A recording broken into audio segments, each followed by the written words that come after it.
Hey, I'm here to help you figure out how to block individual websites on Chrome on Android. Something that bugged me forever.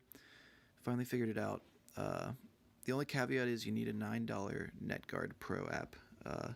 There might be other stuff that works, other VPN apps, but this is the one that I found that was easiest, so that's what I'm going to use. So yeah, this is good. If you can block any app, save data, save willpower strength, block any website. Without further ado, let's get started. I just installed this fresh, so you can check out what it's actually like. Just hit OK with all this stuff. And then to start, we can just turn it on. Great.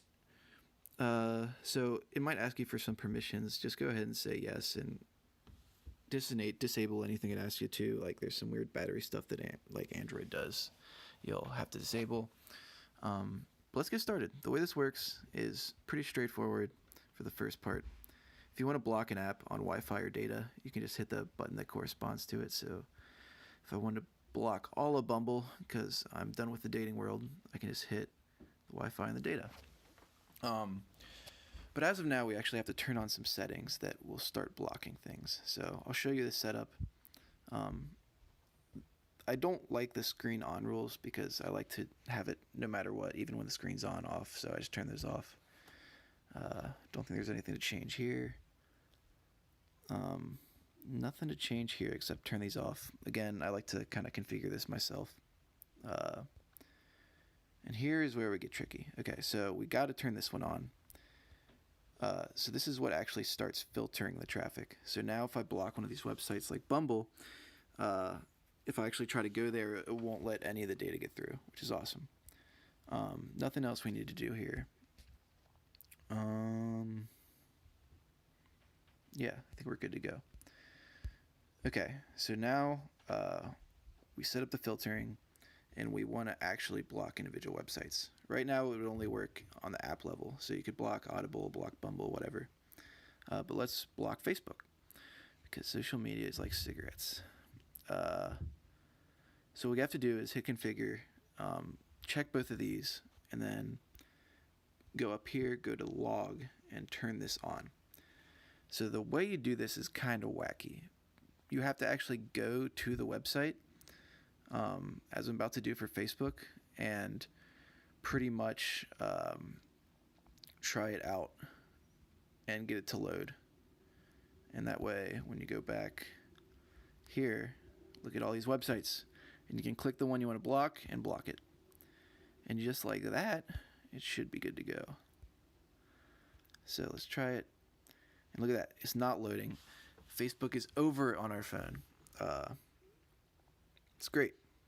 Same thing with any other websites. Say you want to block Reddit now. Reddit, go to videos. Look at all this. Look at all these addresses. So block, just block indiscriminately. Yeah, if you don't want ads, this is actually another good app for it, but just blocking all this stuff. Yeah. Cool. So that's pretty much how you block websites. After you're done here, you're going to want to turn off the log because this is just eating battery, and you can turn off this as well. Yeah, I think that's all that there is to show. Again, if you go here, it's blocked. Now I can't go there anymore. No more wasting time or data. So I think you can actually export my settings here. So I'm going to try to save this, and then I'll link it in the YouTube video. So if you want to skip all this stuff and just use my configuration directly, you can do that. No problem. I think it'll work. I've never used it, but it probably will. Cool. I think I'm done here.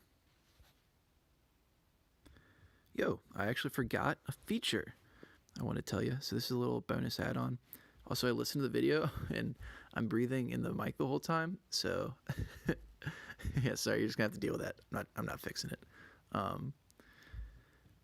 Without further ado, okay, so we got the Netguard app.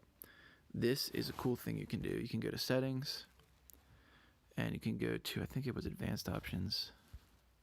Maybe not. Should have planned this a bit more. Options. Okay, so you can auto enable after a certain amount of time. So I normally do like 15 minutes. And you can go back, and this way, when you turn off using the widget, which is this shield thing here, it'll automatically turn on after 15 minutes, which is awesome because sometimes you just need to use the internet for whatever reason, maybe like a Facebook event, or a lot of times you log in with Facebook and you have to use the Facebook sign in for that brief time. Right now it'll work, so you can just disable it. And if you forget to re-enable it, then it'll just come back on after 15 minutes, all nice and fresh for you. Yeah, so another cool feature, something to think about.